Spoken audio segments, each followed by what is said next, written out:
promise, nothing happened. I swear, this is the first time we're doing the daily today. It's all gone incredibly well. Dan Johnson, a special brofist to you. You know who you are. You know who you are. On with today's show. I'm back in the old environment.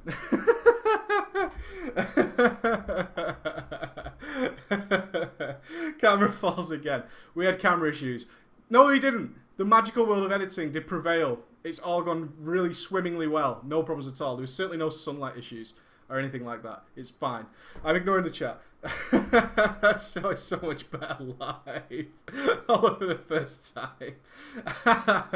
Oh man, some days it's just like the worst day, and today's one of those days. As I was explaining, or maybe I wasn't, in a previous version of this particular show, is I stayed up very, very late, so around 3:30 AM, doing the videos for today, the Warrior videos. And then Ben started barking. He was pissed off that I was still near him, and he was trying to sleep. He started barking at me, and it all got a little bit shit, so I had to cancel and call it a day. And then I didn't take him for a walk this morning. I used my buy, which I'll explain in a different video for those of you watching on YouTube. I will do it then, and it will all be very well good. Awesome. Let's move straight on to Mr. Pandaria news. The guides have started to come out. The guides, and they're going to be spammy. A little bit spammy on the YouTube channel. Apologies, but kind of not. You guys want the guides as well. And the first one went up, and I think the second one is up now, or it's processing now, and the third one will be in about an hour, and then the fourth in about an hour and a half. They're all made anyway, and they're all our new kind of look. They've got the annotations, the clickable stuff to skip through the video to where you want to be, and to all the information you should need. It's all the kind of stuff we prepared for Mr. Pandaria. You're going to see a lot of that coming into it. Discussion, discussion, discussion. Already in the Prop Warrior video, tons of discussion. Good discussion too, healthy discussion. The good thing about Mr. Pandaria and its talent system is that not everything is set in stone. Not everything is set in stone whatsoever. Therefore, it's cool to have a disagreement. It's fine. I love it. And there's nothing better in the world, and one of the great things about having the job I have is that I can talk about WoW in a really nerdy fashion. Mega nerdy. Get into mechanics. Start doing some calculations. Start doing all that kind of good stuff. And just get some good feedback as well and talk back and forwards with you guys. So hard to do in the real world is to go out and sit at maybe the canteen in college or the table in school or even in work. You sat at work and look at your PC and then some guy comes over to you and he's like, I'm level 85 now. And you kind of look at him with scorn and disgust. Scrub! It happened to us when we went to buy the Burning Crusade. When that expansion launched, we saw a load of pros who were discussing their exploits in Molten Core, and we're impressing quite a large group of people. Me and Andy, of course, having completed everything in the game, were kind of like obnoxious as well. Obnoxious kids going, idiots, noobs, noobs. They were like, have you got full Night Slayer? The guy was like, yeah, I got full Night Slayer. Fuck yeah, I do. Oh yeah. We're not into that. And that can happen in real life as well. You tend not to bump into people in World of Warcraft in the real world who are sort of on the same level as you and could talk about the same things you want to talk about. Either you bump into someone who is like really, really into it and knows all the mathematical details of World of Warcraft and they want to sit and talk to you about like anything and anything, about getting the exact hit caps or haste breakpoints and all that kind of shit. And it's like, I have just about bought Mr. Pandaria. Like, you know, I'm gonna level in a week or two, and this guy's like, you're not level 90 yet? What the fuck is wrong with you? Are you some sort of idiot? Why are you not playing it right now? Why are you in work? I'm only in work because I'm capped now. I've got all my gear. I've completed every reputation. And you're like, Temple of the Jade Serpent's pretty cool. I did that yesterday. That's alright. I mean, we wiped a couple of times. He's like, you wiped in the Temple of the Jade Serpent? What the hell is wrong with you people? Or you bump into someone who's the exact opposite. You're the guy who wants to talk about all the intricate details, and you speak to some guy and he's like, herp derp, I don't know anything about World of Warcraft. I kind of like the look of pandas. You know, you can say, so what do you think about the arbitrary values of having 2 dots with different haste breakpoints? What do you think about that? And the guy's like, I vanished Frostbolt yesterday. And you're like, oh, what the fuck? It's so hard to do. But being on a broadcaster level, you interact with all kinds of people, and you just don't know what the fuck to do. And it's like, I'm bound to bump into somebody who understands what I'm talking about, which is awesome. So already in the Prop Warrior video, we've got a few guys who are saying, I disagree with this, I disagree with that. Awesome. Fully approve of it, really prepared to discuss it. As long as it's not trolly YouTube stuff, you know, the usual stuff like, no, you're wrong, blah, blah, blah, you know, that kind of shit. I'm not interested in that either. But if anybody wants a healthy discussion on any class and subject, post it. Let's talk about it. Let's discuss it.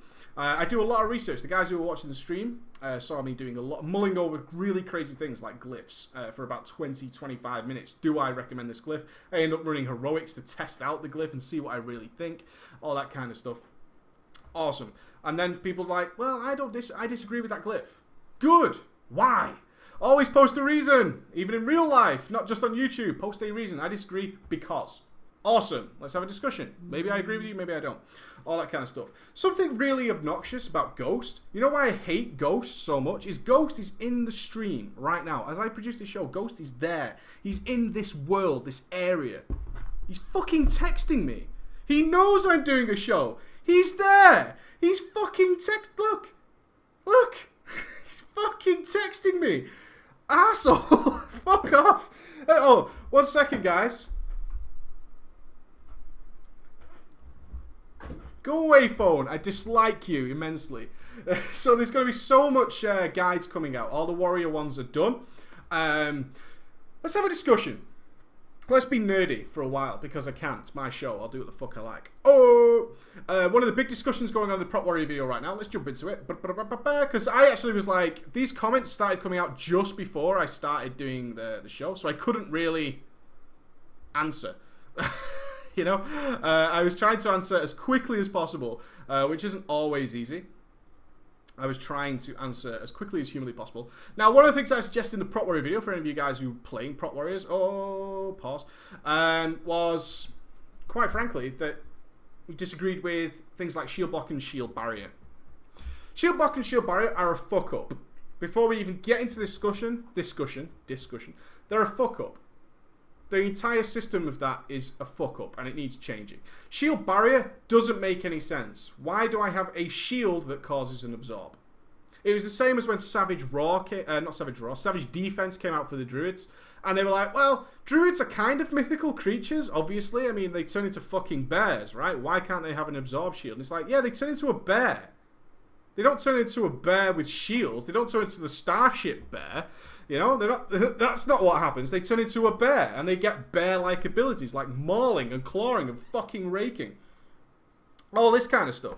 When they turn into a cat, they don't just get lasers because they're mythical creatures, or wands that fucking shoot you in the ass. That makes no sense. And a lot of us, I was a feral druid at the time, I was a bear. And then Savage Defense came in. We needed it.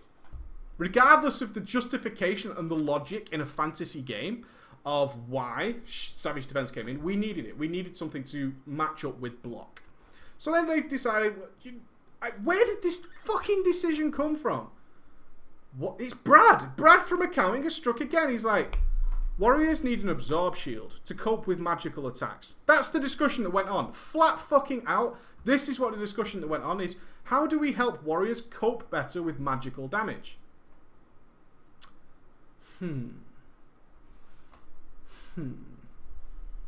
And they were sat there and they're pondering it, and then Brad walks in and says, just give them like an absorb shield that just absorbs shit, you know? And everyone went, fucking Brad has done it again. Good old Brad. What a guy. He's fucking just solved the issue straight off. It's the laziest solution to this problem. It is a problem. Warriors had a problem with magical damage. They did in comparison to the other classes, especially when you've got druids that put up natural absorb shields. There's a problem there, because warriors couldn't do that. They gave us some sort of magical damage reduction from shield block. It doesn't really make sense. It kind of does in the respect that, let's go RP for a second, because no matter what anybody says about diehard RPers, they enjoy the game more than you ever will. I'm just going to flat out fucking say it. I'm not an RPer. I never could be. I can't immerse myself that heavily into a game. I seriously wish I could, because no matter what you say, people who are max RPing are more than enjoying the game than you ever fucking will. Seriously. So let's go into max RP for a moment. Nefarian, right? Big fucking dragon breath coming at you. It kind of makes sense that I could stick my shield up and deflect some of the flames. Kind of makes sense. Kind of like it.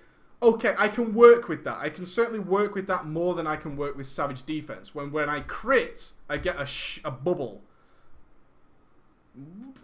Okay, but it wasn't enough, apparently. I kind of felt it was. There was no serious moments where warriors were useless. Nefarian Heroic is kind of one example, but then again they gave the ad kiting, where warriors were just the class to do it. Warriors were the class to do it. So it wasn't a problem if you had a warrior tank and another kind of tank. Of course, if you were some kind of guild that rolls with 2 warrior tanks, then you might have had a little bit of an issue there. Maybe on that one specific boss encounter. Well, that's kind of your own fault, really, for having a shit raid synergy, okay?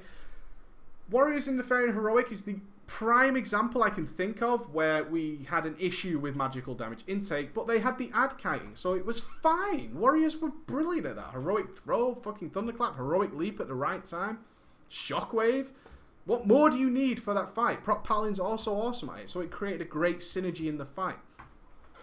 So at some point, this discussion came up of magical damage. We're not really happy with shield block doing both magical and physical. It kind of seems a little bit powerful. Not only are they blocking a lot of physical damage, but they're also mitigating spell damage. But on top of that, you also had the situation where most people didn't know this even happened, right?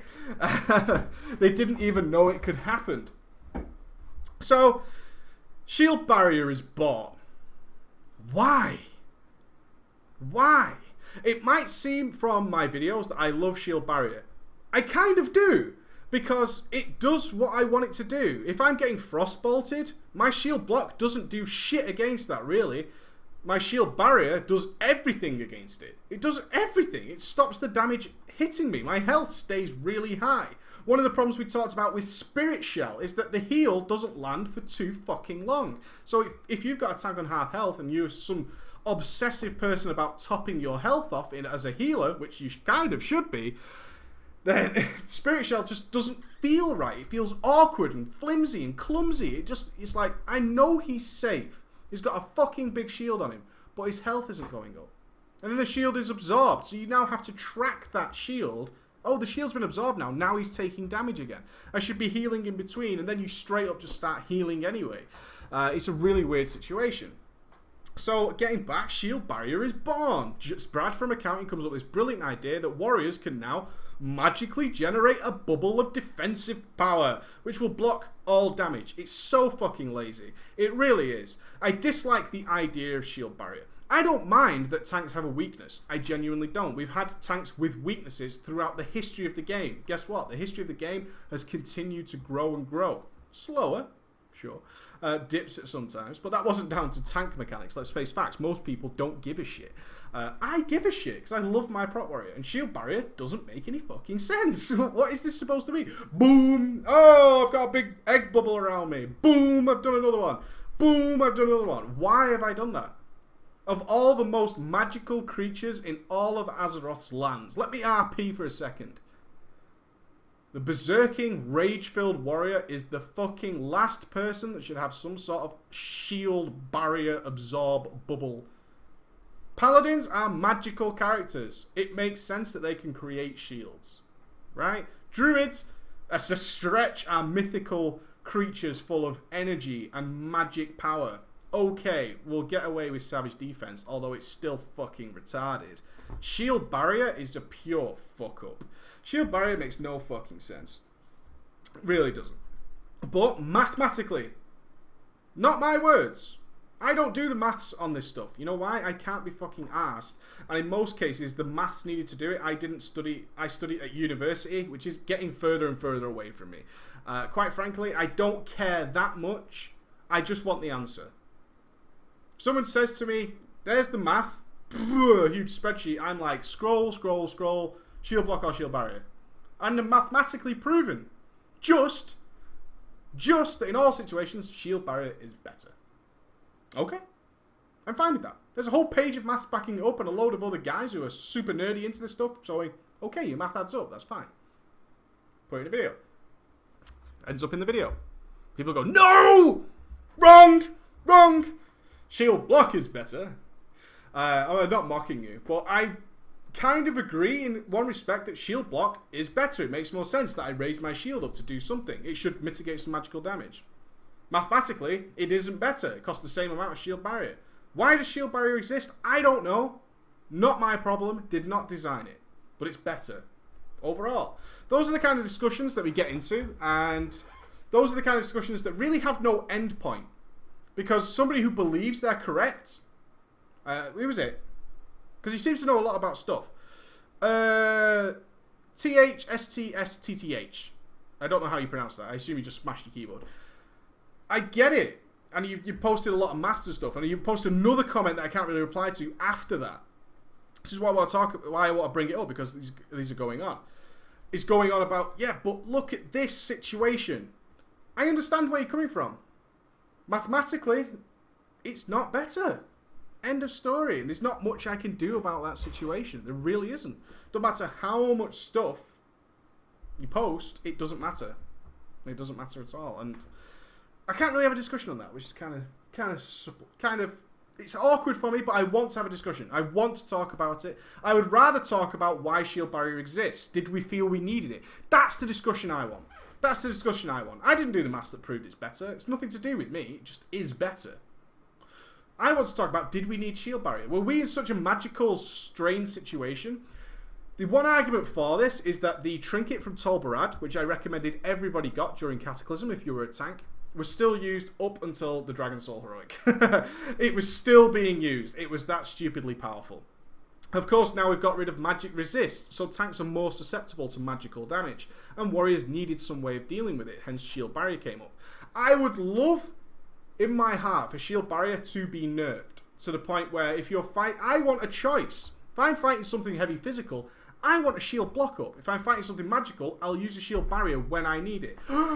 Sapphiron is breathing on me. Sindragosa is breathing on me. Shield barrier. Prevent some of that damage. That is a great tactical decision, and it's well worth a video to discuss those choices. I love that stuff.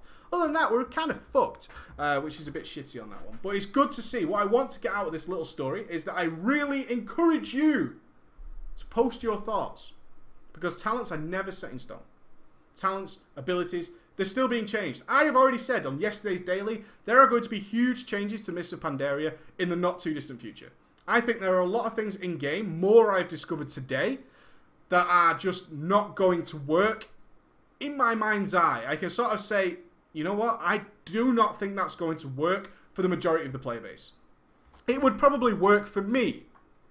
But that's not, I'm not the player base. I am not the player base. I play far too much. I know too much, essentially. That is one of the problems with WoW. It's been out so long, people know too much. We know every single breakdown of what happens when a boss hits us. When we cast something, we know all about every single minute, minuscule detail. It is one of the major flaws in World of Warcraft, is that the players know too fucking much. We know far too much. When we are giving literally spreadsheets of data to Blizzard for them to analyze and draw conclusions, that's not right. The players know far too much. It's fucking... That is one of the huge issues with World of Warcraft. Moving on to another thing. So please post your comments. There's going to be a lot of videos going up. I'm sure many of you will disagree with various things. I've done as much research as I can on this subject. So I want to see your thoughts. Recommend bosses where you should change your talents and your glyphs. I love that stuff. I will try to do something like that when I do the normal raid boss guides and all that kind of stuff. Okay, fun story. I ended up in a group with Katsumi from Method today, doing some Dire Brew stuff. He was after a trinket, and I was after the DPS trinket to pair up with my awesome Dragonling. And he was like, "Oh, hey, Breach," and I was like, "Oh, yo, Katsumi." We never spoke a lot in Method, but he's a nice guy. And we were farming for about 20 runs, and of course the DPS trinket I needed dropped several times and was needed by other people, and I lost it, so I never got it. I still don't have it. But Katsumi was after a trinket that didn't exist. And when I joined the group, he was like, "I've been here for like 40 runs waiting for this fucking thing. I'm sure they've removed it from the loot table. I've been here forever and this fucking trinket hasn't dropped." So I'm like, well, I don't know what trinket it was. So he's a caster, he's an elemental shaman. So after a couple of runs, the Mithril Pocket Watch drops, which is the caster trinket, right? It's the fucking caster trinket. And he didn't need it. He was like, "Oh, I've seen that thing so many times." And I'm like, "What are you after?" He's like, "The Int DPS trinket. It's got intellect on it." I'm like, "Oh, really? They gave casters 2 trinkets?" And he's like, "Yeah." So, all right. Another 5 or 6 runs go by. Every other trinket drops and is taken, and we're passing everything. And... after like 10 minutes, I'm like, I'm sure there is not 2 caster trinkets. I know there was a couple of tank trinkets. The two shitty stamina ones, which are terrible, by the way. Do not equip those fucking stamina trinkets unless you literally have nothing else, which you shouldn't have, because Mr. Pandaria gives you class-specific items. Every trinket is better than the pure stam trinket. It really is. Moving on, I've got like all 3 trinkets now. I still haven't got the DPS one. I'm fucking sure there isn't. So it's been about 40 minutes, and he's already been there for another 40 runs. He's probably been farming this trinket for about 2 hours. I said, are you sure there's an intellect DPS trinket? And he goes, wait. Checks MMO Champion. I just noticed because I logged this up here for a topic I want to bring up. And then he goes, fuck. There's totally no intellect DPS trinket. He's like, fucking going. Thanks, Preach. Thanks so much. And just fucking left. It was fucking funny. I was laughing my ass off. He went, wow, this is a total fail. So if any of you want to log Twisting Nether and whisper Katsumi saying, hey man, did you get that intellect trinket? I would more than love it. Please do that because it's funny as shit. All the method guys will be on 24/7 leading up to the first raid. So please, just for a laugh, just whisper him and say, hey baller, did you get your intellect trinket? Just troll him a little bit. It'd be so funny. They're on Twisting Nether Horde side. He's called Katsumi. With a K. He's in method. Just do /who method and you'll find him. But yeah, I love it when you guys like do that. Like the baller army goes out and just troll somebody. Fucking funny. Especially when it's something as silly as that. Okay. Oh, grats to Jew Rider, who's just hit 90. Grats, buddy. How are we doing? 30 minutes in? Okay, we'll go for another 15 minutes or so. I've got some questions to do at the end as well. I want to get back into question time. They had a chat in MMO Champion posted an article a couple of days ago, but obviously with the leveling and the streaming, I haven't really addressed it. Now, this article was an interview with Rob Pardo. Rob Pardo is the Chief Creative Officer. That means he's the chief, he's the baller, he's the gangster, he's the brofist in charge of creation of new things that are in World of Warcraft. He's probably responsible for that fucking cooking profession. What's going on with that? Really, Rob? You approved the cooking profession to be as it is? 20 fish for 1 token that's worth 5 of the same fish. 20 fish to get a token to buy 5 of the same fish. All I'm going to say. All I'm going to say. One of the big questions, the only question out of all of this, because it was all sort of gibberish bullshit that you get at launch events, which is everything's great, bye, Mr. Pandaria, woo! All that kind of shit is going on. He said, if you could change anything in World of Warcraft, what would it be? And I kind of felt this answer was, I don't know. It was a topic we covered recently. How did I feel about this answer? I kind of thought it was the most obvious answer to give that would appease a younger audience. So we've always felt that Mr. Pandaria was moving to a younger audience. I'm debating that. I think they want to get more people to play longer. I think for a long time, Blizzard lived a cushy lifestyle. Cushy, for any of you who are not native-speaking UK people, means a very comfortable lifestyle. They realised something very important about running a subscription-based MMO. You don't have to be even playing it to continue paying them. In fact, when you're not playing, it's better because the servers run better. They're under less strain. And they still earn the exact same amount of money. Very, very important moment when a subscription-based MMO realizes that. One thing that I always considered in the back of my mind, there's a few things that I consider that I always want to know the answers to, but it's very difficult to get. One is, what is the rationale between certain decisions that are made from a business point of view? As somebody who's trying to build and grow a business and has a background in education in business and economics, I always wonder about the rationale behind it. That's why you always read, say, Ghostcrawler's posts, as much as we mock him, and realise that he's the voice of Blizzard, this huge entity. Wherever these answers are coming from, they're not directly from his brain. He relays them back into the community. And we noticed in a couple of posts that he didn't agree with some of the moves Blizzard was taking. We kind of inferred that from some of his comments. I always wonder why certain decisions are made and why people lie. I always wonder why people lie in an MMO.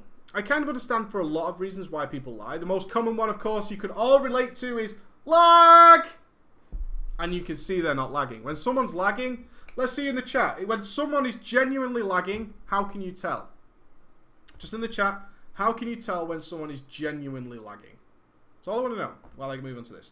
The question was asked is, what would you change in World of Warcraft if you could? And the answer was graphics. I would update the graphics to a modern age so it looks comparable to what's coming out now. Guild Wars 2, Major Conan and stuff like that. Aha! Okay, here comes the answers. Running on the spot. Running on the spot, running on the spot. They run in place. They run in place. Character jumps randomly. That's correct. Those are the two things that you will notice. The character running in place, or they start warping around the screen. We've all been in a BG where suddenly you're DPSing somebody and then suddenly he's 20 miles down the road and you're like, what the fuck just happened? Oh, this guy's lagging like a bitch. In fact, there was a few commands that you could input. I remember the infamous /sit command. If you typed that into a macro for about 60 times or something and pressed it, it would lag your character. So you could run to anywhere and it would appear as though your character was in the same spot. And then after the macro expired, you would be wherever the hell you wanted to be. An exploit that was quickly fixed, I might add. It was used very, very commonly in BGs. As you can imagine, running with the flag and having the entire opposition believe you're in one place when actually you're in another is quite powerful. And it also caused some server lag and stuff. It was quite dangerous. The graphical update of it. I think Mists of Pandaria looks fucking beautiful. Am I the only one? Am I the only one who thinks Mists of Pandaria looks stunning? I've sometimes, when I'm live streaming, and some of you guys have noticed this and sent me emails, and some of the things you enjoy is either when a good song comes on or I'm riding through somewhere I particularly like, I just remove the UI for a minute. Again, getting back to RPing the shit out of things. I just like riding my mount. I think Mists of Pandaria looks fucking awesome. I think it looks cool. I don't think it looks like an 11-year-old game. I don't. I genuinely don't. I think it looks fucking fantastic. And I don't think a graphical update would do much for World of Warcraft. I really don't. I think the animation work that's gone into it, there are things that are lagging behind, don't get me wrong. Someone sent me a screenshot, I forget the name, of do you think the graphics should be updated? It was one of the questions that we brought up on a previous daily, and they sent me a picture of a Guild Wars 2 character with a demonic pet and a Warlock in WoW with a Doomguard, and the Doomguard looked retarded. It looked absolutely stupid. It looked like a block. It looked like something from fucking Minecraft. Some things are out of date, but then you look at the animation on a panda and you know what the game is capable of, but they need to go backdate 10 years worth of fucking game content to get it up there. They just did Azeroth. Azeroth looks fantastic. Azeroth looks fucking incredible. And I really like it. One of the things that really gets me is I know for a fact that some people, well, most people in fact, have really bad computers. And it's what I think it's probably one of the most key components of inviting people to a guild is what is your FPS and your latency? What is it? And they will always lie. I have good FPS. I have the best. How many times do you see this in a guild application? I have the best internet my country provides. It never lets me down. La la la la la. I have an i7 coming out of my teeth. It's got 19 cores. I've got a GTX 690. I've got 19 water cooling towers outside my house. My PC literally runs the universe. All this kind of fucking bullshit. I know for a fact that a lot of people have really bad PCs and still cannot play World of Warcraft on ultra settings in the best looking shade as it can. You know why I know that? I have two extremely expensive PCs right here with pretty decent graphics cards. They're not currently up to date. The worst part is the graphics cards. I know that if I turn everything to mega max with shadows and ultra anti-tropics filtering and all that kind of stuff, I get some frame rate drop. My PCs are worth a lot of money. A hell of a lot of money. Ghost PC is worth a hell of a lot of money. And is pretty up to date. My main PC is very up to date, besides the graphics card, but it's still a GTX 560 Ti. We're talking about a game that's been out for years and years. I know that a lot of people don't have rigs that are anywhere near either of mine. Either of mine.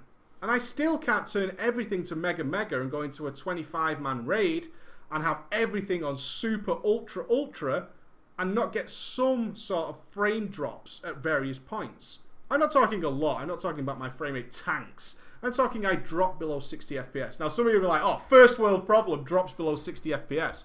Dropping below 60 FPS is a major problem when you're producing YouTube content. Okay? Dropping below 60 FPS is a big no-no when you're recording at 60 FPS. That is a big no-no. You don't like that whatsoever. So I noticed that. And then I know people who can't interrupt because their frame rate lags. I know that happens. I always want to see You guys do this. You want to see what's going on the other side of the screen. I would love to be able to visit everybody who I could potentially invite to the guild and watch them play for 5 minutes. 5 minutes, and I will know if they're a good player or bad player, or if they're playing on the scrubbiest connection ever, because it really matters. Your connection is vital to your performance, okay? It really is, and that's fine. And not only does your connection matter, but your PC matters. People have noticeable DPS increases when they get a new PC. They get a brand new PC, especially casters. Casters who revolve around a cast bar, which is less forgiving, because as we know, the more casts, the more DPS you do. And if you have a shitty system where you're not getting every global cooldown on every cast maximized, people who get new PCs suddenly rocket up the DPS. I've seen it 100 times. It's happened to me. I brought a new PC home. I did a lot more DPS because the game just ran smoother.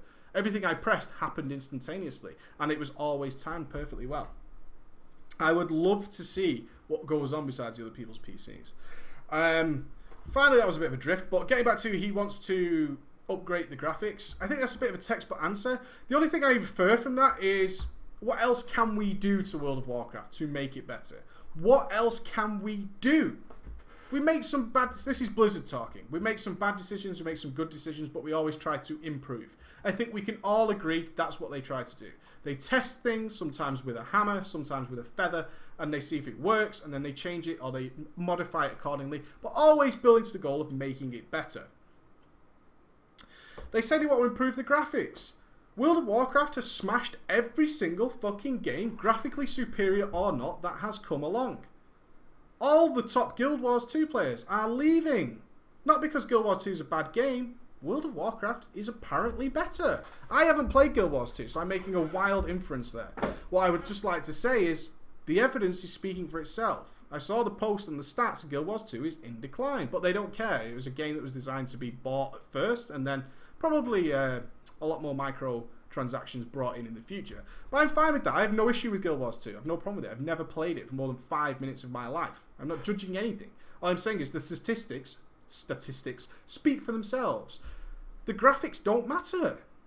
So are we running out of ways of overall improving the game? How could you massively improve World of Warcraft? It's not one thing. It's a million tiny little things. Graphics is one huge bundle of shit that says, I could improve the game by making the graphics better. I don't think you could. I think as we discussed in a couple of weeks ago, we've moved to an age where it's the gameplay that matters. It's the mechanics that matters. That's what keeps us interested. And I love to see that. Okay, let's take some questions. 1739. I'm going to take questions for the next 7 minutes or so. So if you have any questions in the chat right now about anything, even stuff to do with the videos I've posted today, you want to have a discussion on it, go for it. Let's talk about it. I've got about 7 minutes to do that. I'm going to choose one question from the huge amount of mailbox questions I've received. I've got a big backlog of mailbox questions because I didn't answer them on the daily. It's my own fault, I know. I'm not going to complain too much. Where are we? It's called Question for the Daily. There it is. Okay, this came from Café Jack. Café Jack. Our guild recently transferred to a new server and are building up our raid team for Miss. I've been most gung-ho. Love the use of the word gung-ho. Fuck yeah. Gung-ho! Gung-ho! I love it. It's like a classic 80s film or something, one of them old comedies.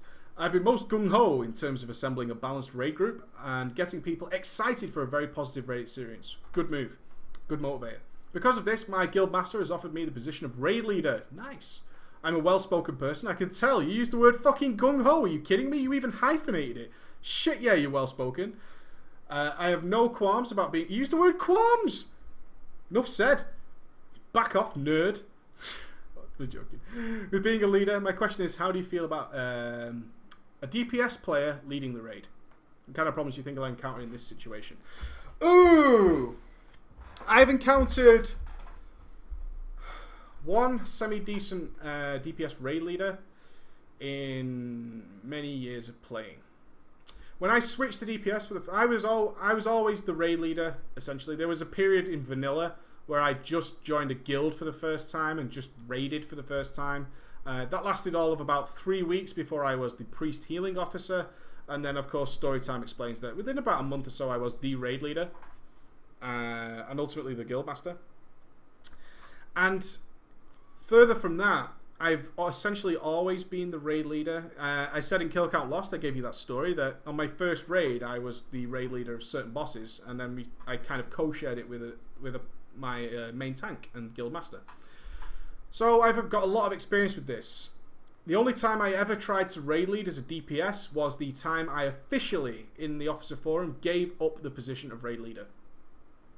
I think being a DPS raid leader is counterproductive unless you're playing a class that is a very comfortable DPS class to play. I'm trying to not use the word easy. I'm sure you guys can tell that I'm trying not to use the word easy. But let's say DPS matters more than it ever used to. And that's a good thing, because it promotes the ability to become a good DPSer. I always tell you that a good DPSer is actually like a bloodthirsty, rabid, wild animal who wants every single ounce of DPS and knows how to push their character to the limit in terms of survivability and raid mechanics to get the most out of their character. Knowing a rotation is one thing. You will never be a top DPSer by knowing a rotation. We've discussed this in many workshops. If you're going to be a raid leader, your attention ultimately has to lie elsewhere than what you are doing. We've spoken in the past about DPS tunnel vision and how tunnel vision is actually a good thing for a good DPSer. It is. Being a tunnel vision DPSer in most cases is a good thing as long as you are fully aware of things that can kill you and things that you need to kill. Therefore, you're not tunnel visioning to the point where you ignore ads and ignore shit that you need to deal with. Being a raid leader requires, by pure definition, that your attention not only lie with yourself but elsewhere. That's counterintuitive, but not for everybody. I particularly don't like melee DPS raid leaders. I feel they get things wrong a lot, even though they want the best. I don't think you'd mind me saying, as the Darkstorm raid leader for the longest time, for about 7 years, was a guy called Lylz, L-Y-L-Z, a shaman. And he was enhancement since time began. As you know, enhancement shamans aren't the most flexible of classes. I'm trying not to say easy. The most flexible of classes in terms of their rotation. And being melee inherently means that your view is generally obscured in some fashion, and you need to be kind of aware of what's going on directly around you and sort of further away, but to a lesser extent. Being enclosed with a lot of melee, especially in a 25-man guild where there's lots of shit going on, is a distraction, and you have to play extremely zoomed out to even counter that aspect of it. I'm very wary of that. And so a lot of times Lylz did make mistakes, not in his raid leadership. His raid leadership was fine. His raid leadership was more than fine. But in terms of things that went wrong, because obviously his attention is elsewhere. So a lot of the times you'd maybe see healers get blamed, what's going on with tanks. Very difficult to cope. I'm drifting. One of the key things about being a great raid leader, in my opinion, is the ability to cope with situations before they become a problem. Some players can do this off their own back. For example, in my first ever method raid, I'm not blowing my own horn here, this is just an example. A lot of players can do this off their own back if they're sufficient experience. Sko, the main tank and guild master of method, had forgotten to replace a trinket. Happens. It's not a bad player thing or anything like that. Happens for Madness of Deathwing. It was his trinket that allows him to easily soak Impale. And he realised this, as a good player would. He was like, guys, and this is the sign of a good raid leader, is before it became a problem, he's like, guys, look, I forgot to put my trinket on. I'm going to need extra cooldowns during the Impale because I don't have the trinket to cope with it. There's a serious risk of tank death there.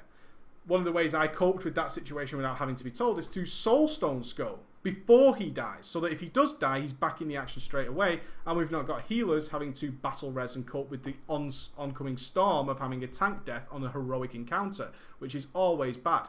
Those kind of things, really experienced players can kind of do off their own back, and that's more than fine. But when you're raid leading maybe a new guild of new players, like this guy's put together a team of newish players who maybe haven't played together before, that experience is lacking. You're not sure who that guy is who always seems to cope with these situations. There's somebody in your guild who copes with things when they fuck up. Being a raid leader, you not only need to be aware of what the hell is going on. Look at some raid leaders' UIs. They track things like soulstones, combat reses, who's got what buffs, who's trixing who, what's going on, who's misdirecting who. Is always important, I think, for a raid leader to track who is misdirecting who. Because a big problem that can occur in seriously difficult encounters is hunters misdirecting the wrong person. Ads go astray, dangerous ads. Ragnarok's Heroic was a good example of this with the 2 Elementium things, or Fire Lords, or whatever the fuck they were that burn the ground. They needed to be misdirected to the correct tanks immediately. A good raid leader will be tracking those things. And also tracking debuffs. How they're being handled, who's dispelling them. All this kind of thing. Very difficult to do that as a DPSer without sacrificing your own DPS. Ultimately, your DPS will suffer. It will. It's unavoidable. In some fashion, it will suffer. Some people get away with it by having a really good raid team, therefore they can be carried. Some people cope with it by playing a spec that's simpler and more relaxed and more forgiving, is what I want to say. Say, like the old Arcane Mage was a more forgiving spec. You could quite easily press Arcane Blast and look around and judge other things that were going on. So in that time, mages were pretty decent raid leaders. My personal experience is that tanks are always the best raid leaders. Tanks in general, and have done for a long time, have nothing to deal with other than the big thing that kills you or the stacking buff on the other tank. Tanking has become an excessively simplistic ideal in a lot of raids. There's a nice fight in Mr. Pandaria where the tanks have to cope with being transformed and turned into something else, similar to Professor Putricide. That's quite cool. But in general, tanking is very easier. I have 4 stacks of debuff X. You need to taunt now. Okay. Oh, now I have 4 stacks of debuff X. You need to taunt now. Okay. Oh, here comes Colossal Smash of Death. Shield Wall. Cooldowns, trinkets, so on and so forth. Other than that, threat is a non-issue. DPS is becoming more of an issue, but again, there are limited abilities to use. If you take a Blood DK, besides Diseases, Rune Strike, Heart Strike, and Death Strike, you're doing most of the DPS. Oh no, I can use, what's it called? Dancing Rune Weapon. Woo! You know, every minute or so. Not much to track there. Tanks have very little to do in between scary moments. When they have a scary moment, they have a lot to do. In between that, though, they have a nice free time. They can move their camera around. They can watch everything that's going on. I know this because I was a tank raid leader, and it was much easier. Healers tend to struggle a little bit, but not as bad, I would say, as a DPS class. In order of who should be a raid leader, in my honest opinion, feel free to disagree. Tanks, always number 1. Tanks have a lot of free time in most encounters to keep an eye on the raid, call things out, stay calm, relax. They know when they need to do something important. They know when it's coming. There's generally a timer for it, so they have a generally free amount of time, and they don't worry too much about threat. I would say there's a definite balance between a healer and a DPS. Both, I think, will suffer in some fashion. Healing, because your attention is naturally drawn to things like grid or raid frames of some description, and you need to keep an eye on that. You need to keep an eye on that. You also need to keep an eye on your immediate environment to make sure you don't die, you don't stand in fire. Always one of the big issues with healers is that they can have to look at this part of the screen. They have to. They can't be like a DPSer or a tank who can look at the whole screen. They have to have some attention on that grid, on those raid frames. They need to see it. They need to be aware of it. And they also need to watch their immediate environment. It's a little bit of pressure there. Add raid leading on top.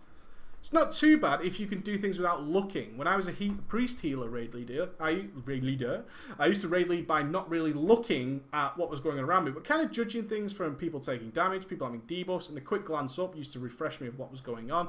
And I've always been very attentive in World of Warcraft anyway, so that sort of helped me.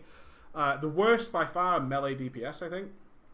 Melee DPS should always be the last choice for being a raid leader, because your vision is naturally obscured by a lot of stuff going on. And I'm not saying that if you're a melee raid DPS leader, you're terrible or anything like that. There are some very, very, very good melee DPS raid leaders. That's fine.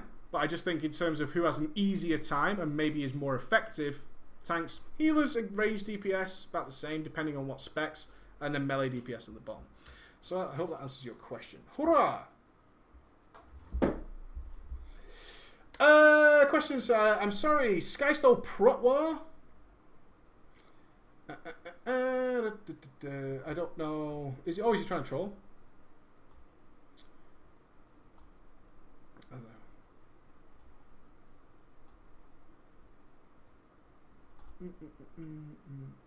I don't know. I missed all that. Questions. I've actually seen more terrible rogues than others. You can't generalize like that. I've seen terrible rogues and amazing rogues. I've seen rogues that do things that blow my mind. I've seen rogues do things that I cannot possibly fathom. Anybody watching the stream will have noticed that I was with a group that was so bizarre, I genuinely thought they were trying to get me killed. I think I was filming the Arms Warrior video at the time, possibly the Arms Warrior video. Some people just do things in World of Warcraft, and this is one of the problems with sort of knowing too much and having played for too long, is that I don't understand some of the simple things. It lets me down in some of the video content I make, and I then get questions that I think, it's such a simple, obvious question that I didn't answer. Because I know the answer instinctively. And that's a kind of arrogance I need to really, and it's something I've been trying to work on for a very long time, is a misguided arrogance towards what questions I think you guys ask. That's not to say you guys don't know anything, because there's a whole range of people out there, from people who don't know much to people who know a lot. But I need to be able to cater to everybody, and sometimes I skip something in a video, and then someone asks me the question in the comments, and I'm like, it's such a simple, basic question, but I should have had it in the video. And I didn't put it in, because I know the answer. Well, of course I know the answer, otherwise I wouldn't be making fucking guides. And I get into this loop in my head where I just wind myself up incessantly. And it makes me crazy. Hunters wipe the raid was the argument, always. Well, that's not true, is it? That's not true. I